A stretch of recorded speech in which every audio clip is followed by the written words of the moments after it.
आप सभी से रिक्वेस्ट,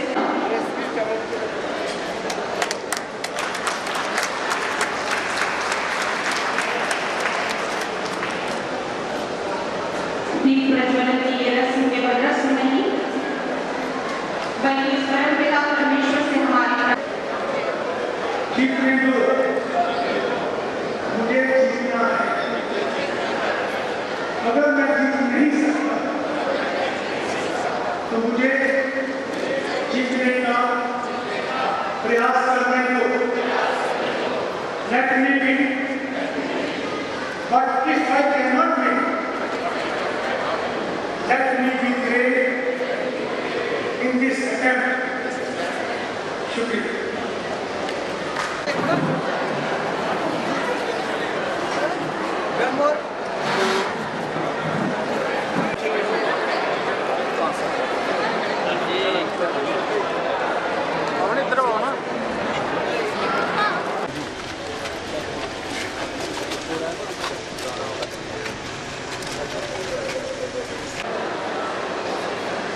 बहुत कुछ कहने को जीवन में है।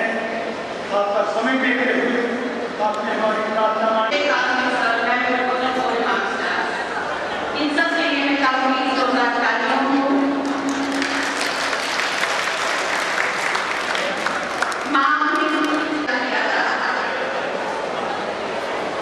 अब मैं निमंत्रण देती हूँ और सभी में निवेदन करती हूँ, मंच पर आपकी सभी डिग्निटरी। जम्मू कश्मीर के आर्थिक और सामाजिक विकास की रफ्तार को ये निश्चित रूप से आने वाले दिनों में मजबूत करेगा। मुझे पता है कुछ तत्वों को ये बात पसंद नहीं आ रही, लेकिन मैं आपको भरोसा देना चाहता हूँ ये पैसा जम्मू कश्मीर के नागरिकों का है और इसकी लूट नहीं होने दी जाएगी, किसी भी कीमत पर नहीं होने दी जाएगी।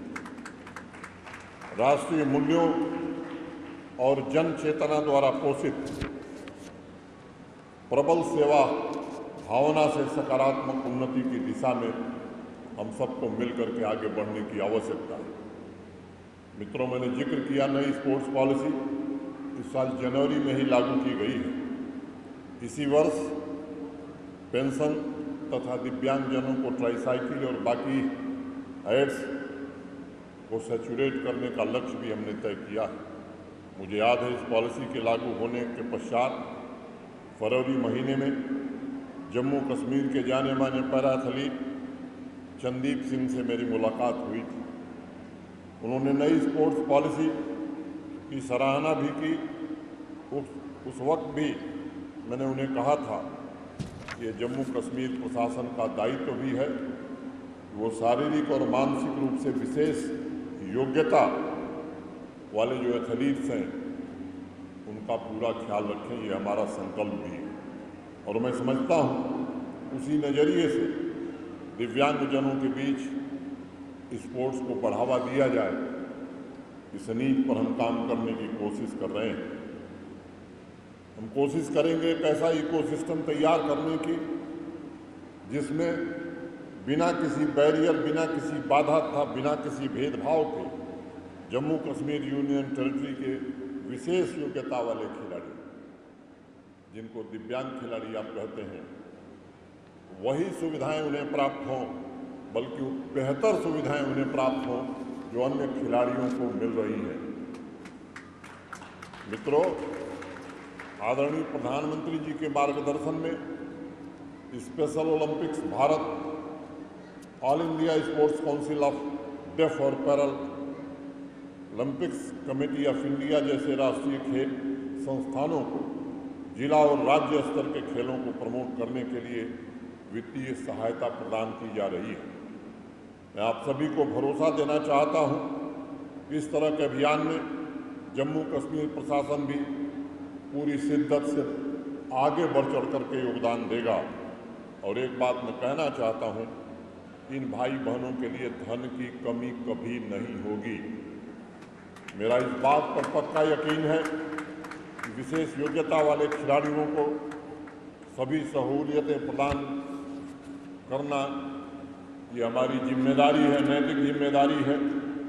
और इसी के कारण खेल संस्कृति को व्यापक आधार और प्रोत्साहन प्रदान किया जा सकता है। 30 मार्च को जब डॉक्टर अश्वनी परगल साहब और राजकुमार जी मुझसे मिलने आए थे तो उन्होंने जिक्र किया था कि कोरोना महामारी की चुनौतियों के बावजूद उन्होंने विशेष योग्यता वाले खिलाड़ियों को मानसिक रूप से मजबूत रखने के लिए वर्चुअल माध्यम से कई कार्यक्रम चलाए हैं। मैं समझता हूँ ये सराहनीय कदम है और निश्चित रूप से खिलाड़ियों के लिए ताकत बनकर उभरा। स्पोर्ट्स ओलंपिक भारत संस्थान की मेहनत और लगन का परिणाम विश्व की विभिन्न प्रतिस्पर्धाओं में विशेष योग्यता वाले खिलाड़ियों ने पिछले 30 सालों में 444 गोल्ड मेडल और 500 से ज़्यादा सिल्वर मेडल प्राप्त किए हैं। मैं समझता हूँ इस तरह के रिकॉर्ड कायम करने में खिलाड़ियों की प्रतिभा के अलावा सपोर्ट सिस्टम, उनके कोचेज तथा मार्गदर्शक का भी बहुत बड़ा योगदान है और इसलिए आज के अवसर पर मैं स्पोर्ट्स ओलंपिक भारत की चेयरपर्सन श्रीमती मल्लिका नड्डा, इस संघ से जुड़े सभी पदाधिकारियों का हृदय से साधुवाद करता हूँ। मित्रों, दूसरा सबसे बड़ा काम स्थानीय स्तर पर जाकर विशेष योग्यता के खिलाड़ियों की प्रतिभा को पहचानना है। मैं समझता हूँ ये इस अभियान का सबसे बड़ा हिस्सा होना चाहिए ताकि परमजीत सिंह जैसे स्पेशल एथलीट को सीमावर्ती गांव से ढूंढकर विश्व मंच पर खड़ा किया जा सके।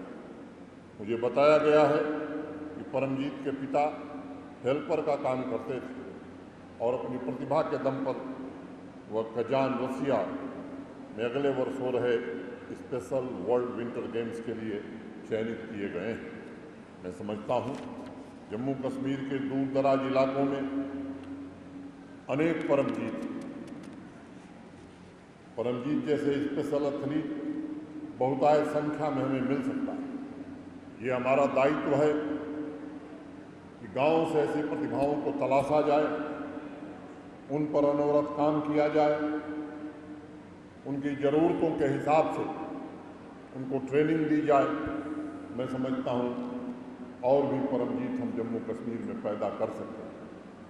स्पेशल ओलंपिक्स के मोटो समावेश की क्रांति है की भावना को ध्यान में रखते हुए हमें कोशिश करनी चाहिए कि दूर दराज के इलाकों में भी बेहतर से बेहतर सुविधाएं बच्चों को उपलब्ध कराई जा सके। पिछले कुछ दिनों में जम्मू कश्मीर प्रशासन ने सुनिश्चित किया है कि हर पंचायत में एक प्ले फील्ड होना चाहिए। विभिन्न विधाओं में पंचायत स्तर पर स्पोर्ट्स किट का वितरण भी हम करा रहे हैं। इस वर्ष खेल के विभिन्न विधाओं में 7.5 लाख से ज़्यादा युवाओं को खेलने का अवसर मिले, इसकी एक मुकम्मल व्यवस्था की गई है। सभी 20 जिलों में 221 उच्च स्तरीय प्ले फील्ड तथा 157 स्पोर्ट्स कोर्ट का निर्माण किया जा रहा है, जो इस साल पूरा कर लिया जाएगा। मुझे पूरी उम्मीद है इस वर्ष इन सभी परियोजनाओं के पूर्ण हो जाने के बाद जम्मू कश्मीर का स्पोर्ट्स इंफ्रास्ट्रक्चर देश के अग्रणी राज्यों में शामिल होगा। मैं इस बात के लिए भी प्रधानमंत्री जी का आभारी हूँ कि पीएमडीपी योजना के अंतर्गत जम्मू कश्मीर को जिस तरह की आर्थिक सहायता स्पोर्ट्स इंफ्रास्ट्रक्चर के लिए उन्होंने दिया है, उसके कारण आज हम एक बेहतर स्थिति में